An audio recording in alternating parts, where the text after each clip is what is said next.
વરસાદ આવે ત્યારે વાતાવરણ એકદમ ઠંડુ થઈ જાય અને આવા ઠંડા મોસમમાં તો ગરમા ગરમ મેથીના ભજીયા અને કઢી જ યાદ આવે. તો આજે આપણે પરફેક્ટ માપ સાથે ફૂલેલા અને ઉપરથી ક્રિસ્પી અને અંદરથી સોફ્ટ એવા મેથીના ભજીયા અને કઢી બનાવીશું. તમારે ભજીયામાં જો તેલ ભરાઈ જતું હોય, સોફ્ટ ના થતા હોય તો આ વિડીયો જરૂર જોજો, કારણ કે ભજીયાનું બેટર બનાવવાની અને તળવાની જ ખૂબી છે. બેટર પરફેક્ટ બને ને તો તેલમાં ઉમેરતા જ ભજીયા ફૂલી જાય છે અને એની મેળે જ ફરવા લાગે છે.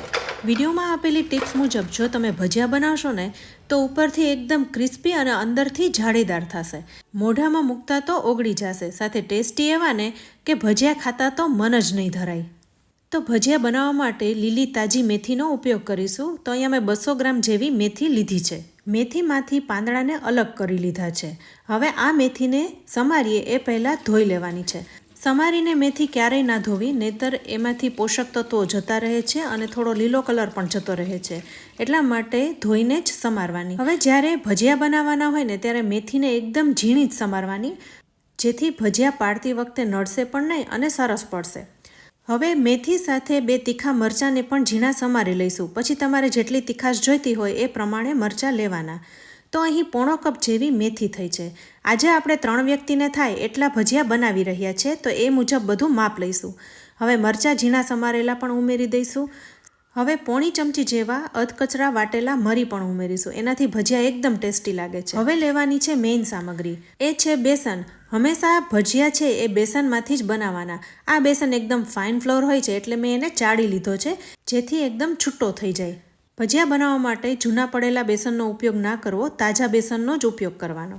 હવે સ્વાદ પ્રમાણે મીઠું ઉમેરી દઈશું અને બધું એકવાર મિક્સ કરી લઈશું. આમાં આપણે 1/4 કપ મેથી અને 1/4 કપ બેસન લીધો છે, પણ હજુ વધારે બેસનની જરૂર પડશે, કારણ કે એક સરખા ભાગે લઈએ તો મેથી વધારે થઈ જાય છે અને બેસનનું બરોબર કોટિંગ નથી થતું. મેથી વધારે હોવાથી ભજીયા ક્યારેક કડવા પણ લાગે છે. હવે થોડુંક પાણી ઉમેરીને પણ જોઈ લઈએ. તો અહીંયા મેં જે વાટકાથી મેથી અને બેસન લીધો છે એ જ અડધો વાટકો પાણી લીધું છે.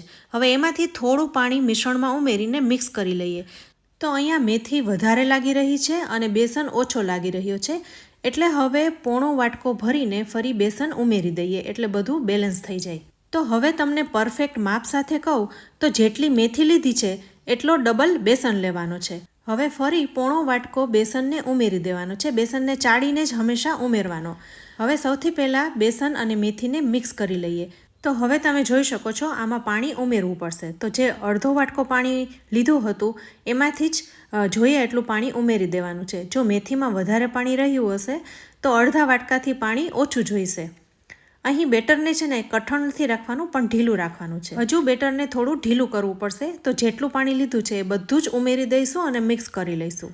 ભજીયા અંદરથી સોફ્ટ અને જાળીદાર થાય ને એ માટે બેટરને ઢીલું રાખવાનું, જેથી તેલમાં ઉમેરતા જ ભજીયા એકદમ પૂરીની જેમ ફૂલી જશે.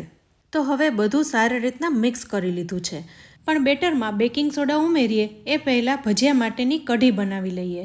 આ કઢી બનાવવી એકદમ સરળ છે અને અહીં હું 3 વ્યક્તિને થાય એ માપથી કઢી બનાવી રહી છું. તો 2 ચમચી જેવો બેસન લીધો છે, આ ચાળીને જ લીધો છે. હવે આમાં 2 વાર પા કપ પાણી ઉમેરીશું, એટલે ટોટલ અડધો કપ જેવું પાણી ઉમેર્યું છે અને હવે મિક્સ કરી લઈશું. ભજીયા માટેની કઢી થોડી જાડી જ રાખવાની હોય છે, એટલે એ મુજબ બેસન ઉમેરીશું.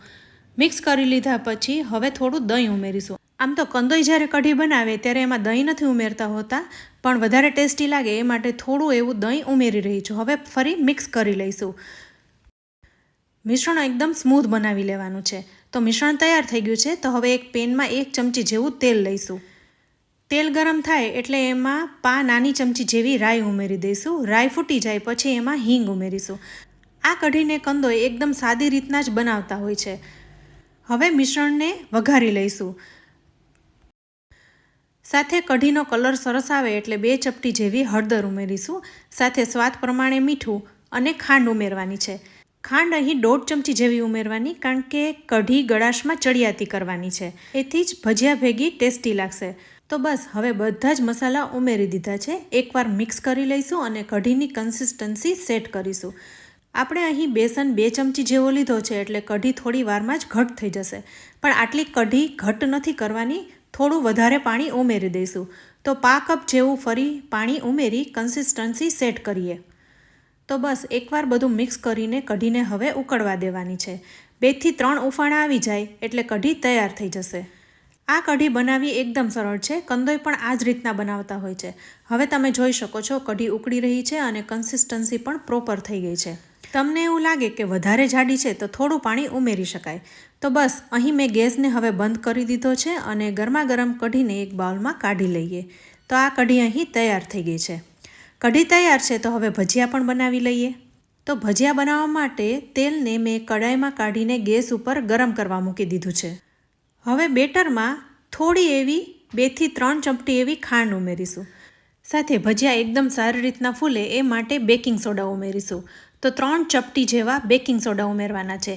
વધારે ઉમેરશો ને તો ખૂબ જ તેલ ભરાઈ જશે, એટલે પ્રમાણસર જ ઉમેરવાના. હવે સોડા ઉપર લીંબુનો રસ ઉમેરીશું. બહાર ભજીયાવાળા જ્યારે ભજીયા બનાવે ત્યારે બેટરમાં બેકિંગ સોડા ઉપર લીંબુના ફૂલનું પાણી ઉમેરતા હોય છે, એટલે કે સાઇટ્રિક એસિડનું પાણી ઉમેરતા હોય છે. એટલે બેકિંગ સોડા એક્ટિવેટ થઈ જાય અને ભજીયા એકદમ ફૂલે છે. પણ મેં અહીં લીંબુનો રસ ઉમેર્યો છે, તેથી સોડા એક્ટિવેટ થઈ ગયા અને બેટરને મિક્સ કરી લીધું છે. તમે જોઈ શકો છો બેટર એકદમ ફૂલી ગયું છે.